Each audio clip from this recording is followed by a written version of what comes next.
तो बिल्कुल लाजमी है कि संजय सिंह की पेशी हो, चाहे वो मनीष सिसोदिया की पेशी हो। लगातार देखा यही गया कि ईडी ने सबूत नहीं रखे, लिहाजा कहीं ना कहीं सबूतों के आधार पर ईडी भी कोई कार्यवाही सख्ती पर नहीं कर पा रही और शायद इसी वजह से आम आदमी पार्टी के नेता भी सख्ती नहीं बरत पा रहे। वो सिर्फ बयान देते हैं कि हमारे पास सबूत है। अभी संजय सिंह का कुछ वक्त पहले बयान आया कि जो रिमांड थी, जिस वकील का जो केस लड़ रहे हैं, उन्होंने इस बात की पुष्टि की कि जो हमारा गवाह था उसको जो रिकॉर्ड कराया गया उसका बयान कुछ और था, बताया कुछ और गया।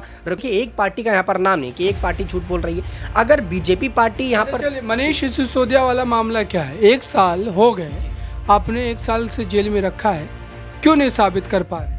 देखिए, मनीष सिसोदिया वाले मामले पर लगातार रिमांड बढ़ती जा रही है और इस पर अभी उनको पूरी तरह सजा नहीं सुनाई कि कहा यह गया कि अब दोबारा से अपील करेंगे, दोबारा से याचिका दायर करेंगे तो उस पर फिर से सुनवाई की जाएगी, देखा जाएगा। हालांकि अरविंद केजरीवाल की तरफ से ऐसे सबूत नहीं दिए गए। आप देखिए कि ईडी की कार्रवाई पर अरविंद केजरीवाल क्यों नहीं जाते। अरविंद केजरीवाल नेक्स्ट 9 न्यूज़ में आपका बहुत बहुत स्वागत है। मैं हूं आपके साथ अबरारुल हक रहमानी।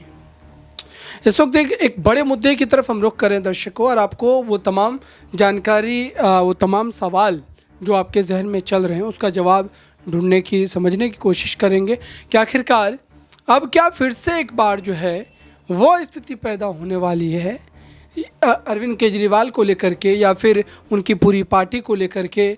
इस समय जिस ढंग से हम देख रहे हैं ईडी सक्रिय है, और साथ ही देश में जो इस वक्त ज्वलंत मुद्दे हैं जिनके इर्द गिर्द राजनीति हो रही है, 2024 को चुनाव को लेकर के लगातार जो है तरह तरह के पक्ष रखे जा रहे हैं। इन तमाम मामलों को बेहतर ढंग से समझेंगे। बात करने के लिए मेरे साथ आकाश मौजूद है।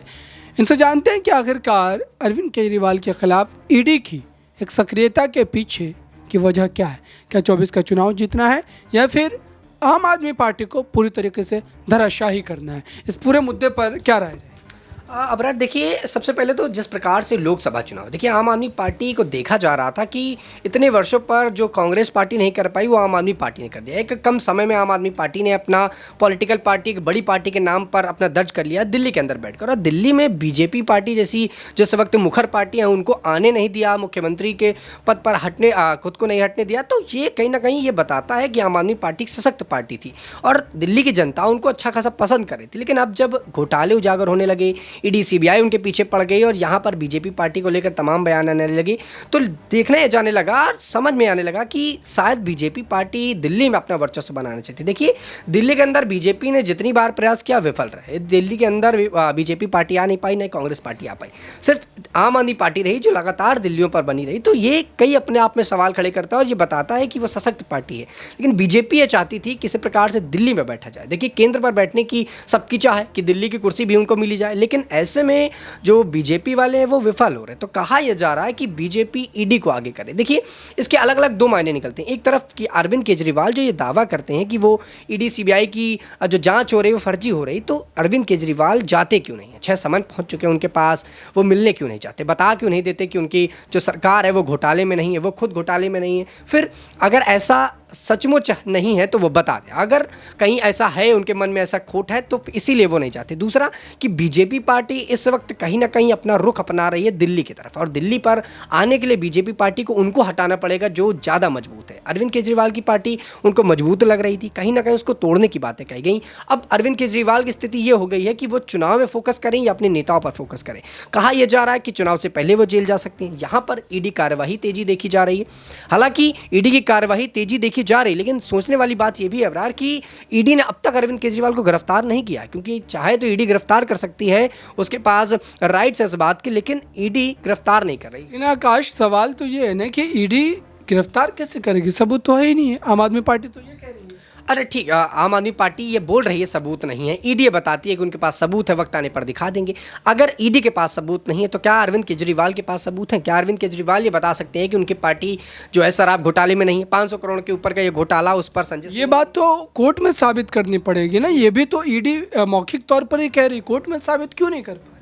देखिए ईडी इस बात को नहीं कह रही, इस पर कहीं ना कहीं सवाल उठता है। बिल्कुल लाजमी है कि संजय सिंह की पेशी हो, चाहे वो मनीष सिसोदिया की पेशी हो, लगातार देखा यही गया कि ईडी ने सबूत नहीं रखे, लिहाजा कहीं ना कहीं सबूतों के आधार पर ईडी भी कोई कार्यवाही सख्ती पर नहीं कर पा रही, और शायद इसी वजह से आम आदमी पार्टी के नेता भी सख्ती नहीं बरत पा रहे। वो सिर्फ बयान देते हैं कि हमारे पास सबूत हैं। अभी संजय सिंह का कुछ वक्त पहले बयान आया कि जो रिमांड थी, जिस वकील का जो केस लड़ रहे हैं, उन्होंने इस बात की पुष्टि की कि जो हमारा गवाह था उसको जो रिकॉर्ड कराया गया, उसका बयान कुछ और था, बताया कुछ और गया, रिकॉर्ड में कुछ और लिखा गया, साइन कुछ और कराया गया। तो ये केजरीवाल की पार्टी के नेता बता रहे हैं, उनके वकील भी बताते हैं कि ये धांधली की जा रही, लेकिन इस पर कोर्ट भी कुछ नहीं बता। देखिए मनीष सिसोदिया वाले केस में कोर्ट ने जब पूरे साक्ष्य देखे तभी सज़ा सुनाई, तभी उनको सज़ा दी गई। संजय सिंह वाले मामले पर वो लगातार ऐसी बातों को बोलते रहे, तो उनको वहाँ पर बोलने के लिए भी रोक दिया गया कि आप यहाँ से निकलते वक्त, आते वक्त मीडिया के सामने कोई ऐसी बात नहीं रखें। लेकिन जब भी संजय सिंह को यहाँ पर मौका मिलता है, कोई मीडिया पर्सन दिखता है, कोई कैमरा पर्सन दिखता है, तो वो अपनी बातों को रखते हैं कि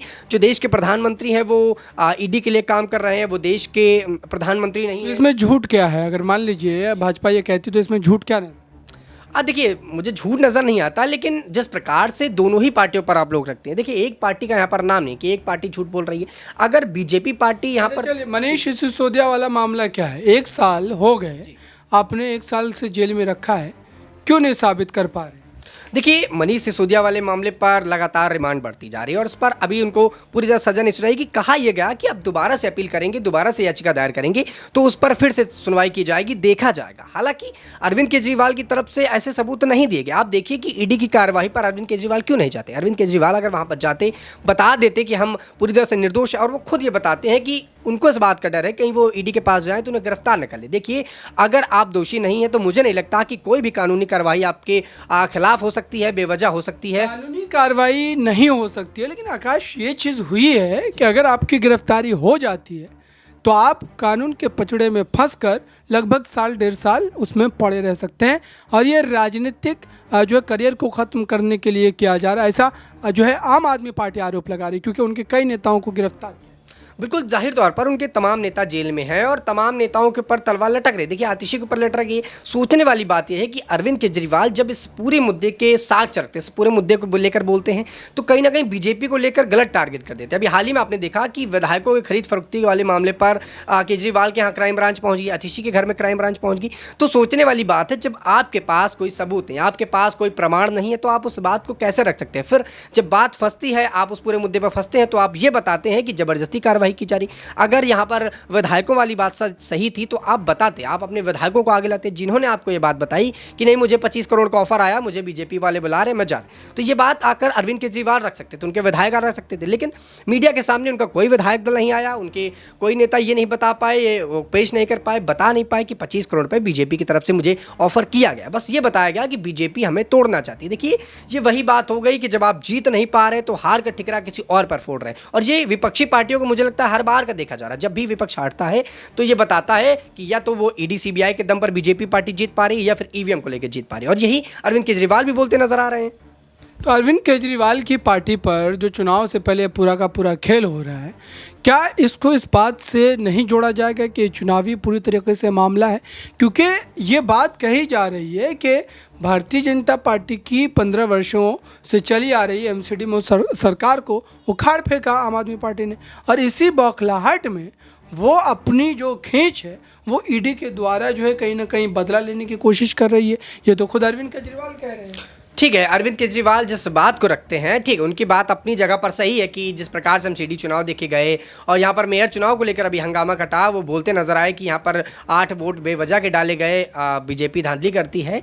तो जहाँ पर धांधली नहीं होती, क्या अरविंद केजरीवाल वहाँ पर इस बात के सबूत दे सकते हैं कि वो बेगुनाह है? शीश महल की जब बात आती है, दिल्ली में यहाँ पर घोटाले नहीं हुए, तो इतना पैसा अरविंद केजरीवाल के पास कहाँ से आया? कई सवाल अपने आप में उठते हैं कि इतना बड़ा महल बनवा लिया, पैसा कहाँ से आया? क्या ये पैसा जनता का नहीं? क्या ये पैसा दिल्ली के लोगों का नहीं है? और जब इतना ज़्यादा आप दिल्ली के अंदर चीज़ें फ्री कर रहे हैं, आप देखिए कि बस फ्री, पानी फ्री, बिजली बहुत हद तक फ्री, तो यहाँ पर वो पैसा जो टर्नओवर होता है वो अरविंद केजरीवाल के पास कैसे आता है? सरकार चलाने के लिए पैसे की तो ज़रूरत पड़ेगी ना, और ऐसे में तमाम चीज़ें फ्री हैं, तो क्या अरविंद केजरीवाल के पास जो पैसा है वो घोटाले का नहीं है? कैसे साबित हो पाएगा ये चीज़? ये बिल्कुल ये तमाम जो आप कह सकते हैं कि पक्ष थे जिनको लेकर के सवाल उठते हैं, और इसी सवालों को मैंने पूछा, जानने की, बताने की कोशिश की कि आखिरकार अरविंद केजरीवाल को लेकर के ईडी के बीच जो तनातनी का मामला है वो कैसे हल की तरफ बढ़ेगा। फिलहाल इस खास रिपोर्ट में बस इतना ही। जुड़े रहें बड़ी खबरों के लिए नेक्स्ट 9 न्यूज़ के साथ।